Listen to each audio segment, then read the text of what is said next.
Boa noite a todos, bem-vindos ao programa Espiritismo Fácil, e hoje a gente vai falar sobre um assunto que eu gosto bastante, que é como que a gente consegue identificar que há um espírito obsessor próximo de nós, ao nosso redor, ou no ambiente que a gente está.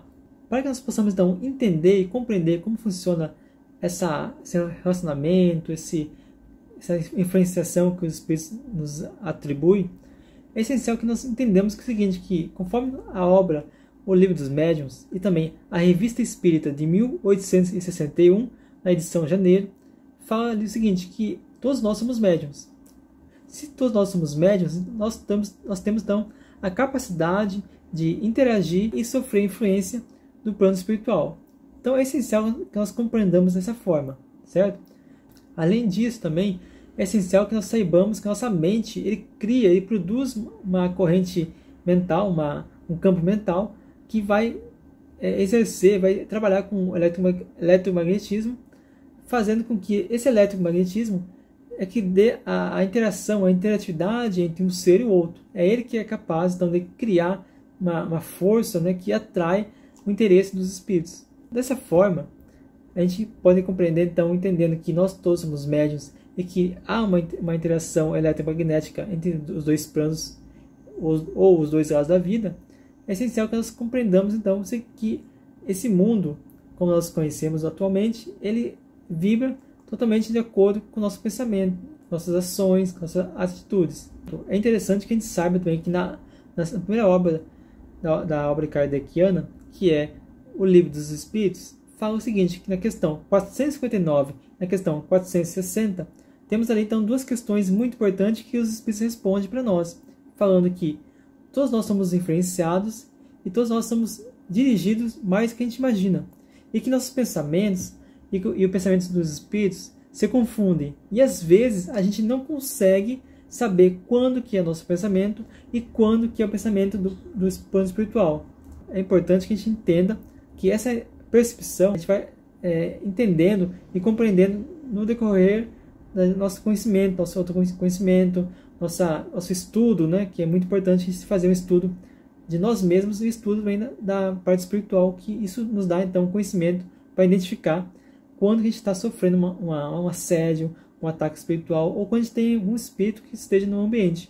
Vou passar para vocês agora algumas sensações, alguns sintomas que a gente pode perceber. Tá? Então, um sinal que a gente possa sentir é a mudança de humor, que é uma mudança brusca e repentina de humor. Muitas pessoas estão ali felizes, estão alegres, estão bem, e do nada ou começa a sentir uma euforia, uma angústia, uma ansiedade, ou uma tristeza, ou uma agressividade, né? Tudo essas informações que a gente recebe através do magnetismo do espírito ou do pensamento que ele produz, ou até da sua aproximação, nos influencia a tal modo que a gente, ao receber pela mediunidade, né, essa influenciação, a gente acaba sentindo triste, acaba sentindo as mesmas sensações que ele está carregando naquele momento. Então, dessa forma, é importante que a gente compreenda que nós estamos passando então, por um momento difícil, um momento que é uma interação com o mundo espiritual inferior. Porque é essencial que nós saibamos ter o controle para não deixar que o mundo espiritual inferior nos influencie de tal maneira que a gente consiga sair da nossa frequência. Outra sensação que também a gente pode sentir é agressividade, é sentir raiva, sentir desespero, ter chorar do nada, começar a ter um choro, né? Aquele choro compulsivo. Então, todas essas sensações são muito peculiares que a gente consegue perceber quando a gente está bem, quando a gente está se sentindo bem, se sentindo feliz. E do nada, né, venha muito ao encontro do que a gente falou anteriormente, da mudança brusca de humor, a gente começa a chorar, a gente começa a se desesperar, ter raiva do nada de uma pessoa, ou de uma situação que a gente viu, que a gente presenciou, ou que a gente participou. Tudo isso aí são questões que nós precisamos pensar e meditar para a gente não cair nesse tipo de energia. Outro sintoma que é muito importante que a gente saiba é um sintoma que muitas pessoas relatam, que é o calafrio, que é a sensação de frio também que a gente sente quando a gente adentra um ambiente. Do nada começa a sentir um frio, né? Um calafrio na coluna, aquele arrepio, né?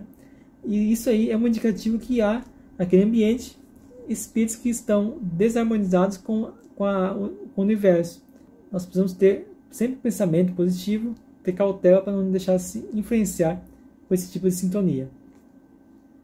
Além desse sinal, temos também outras sensações que são, por exemplo, o pensamento negativo.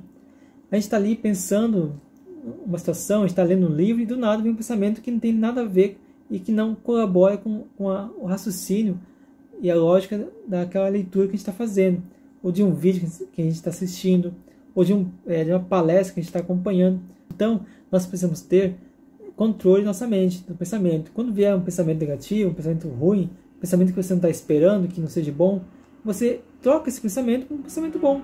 Inverte esse pensamento, faça com que o pensamento seja muito bom. Outros sintomas que a gente pode trabalhar aqui e abordar é o sintoma do vício químico. É importante que a gente entenda então, que esses vícios podem causar dificuldades na nossa vida, possam trazer então espíritos que estão de acordo com esse tipo de vibração, que buscam esse tipo de energia. Tudo isso aí é importante que a gente tenha em mente, certo? Outro sintoma que é muito interessante a gente abordar aqui é a agressividade, é a depressão, se sentir triste, com aquela tristeza muito profunda, né? Tudo isso aí faz parte também e faz com que os espíritos que estejam ao nosso redor se sintonizem conosco. Assim como o sexo exacerbado, aquele sexo que é descontrolado, você faz com qualquer pessoa, né? Sem amor, sem nenhum tipo de relacionamento mais profundo e mais fixo, né? Outra situação também muito importante e interessante a gente abordar aqui é que algumas vezes os espíritos obsessores utilizam familiares, utilizam parentes, amigos, colegas de trabalho, pessoas que são transeuntes na via, né? Seja no trânsito, seja você caminhando na rua, criam situações, criam circunstâncias que fazem que você se desespere, que você abaixe a sua sintonia vibratória e com isso você então faz aquela sintonia, aquela sincronização, aquele elo de ligação com o plano espiritual inferior. Então é muito interessante, muito importante que a gente faça sempre, siga a dica de Jesus, aquele ensinamento muito importante que é vigiai e orai. Porque se a gente vigiar e orar, a gente não vai cair tão cedo assim, ou tão fácil, nas arapucas, né, nas emboscadas que o mundo espiritual inferior nos causa e nos traz no dia a dia. Então, se a gente se manter a mente equilibrada, a mente tranquila, a mente elevada no bem, com otimismo, com bom ânimo, com bom humor, todas as coisas que a gente vê no dia a dia, todos os percalços, as dificuldades, obstáculos que nós temos no dia a dia, com isso a gente consegue então ter uma vibração muito elevada, no qual a gente não consegue então abrir portas e nem janelas para que o mundo espiritual inferior adentre nosso campo vibratório, nossa mente, nossa situação no dia a dia. Isso vai fazer com que a gente consiga manter esse padrão vibratório, manter esse padrão de elevação, e será muito difícil que o plano espiritual inferior consiga acessar a gente, consiga nos induzir e nos dirigir para as atividades que eles querem, né, no mal ou na ignorância. Se você gostou desse vídeo, se inscreva no canal, deixe seu like, comente e compartilha, divulgue para seus amigos e eu te vejo então no próximo programa. Até mais!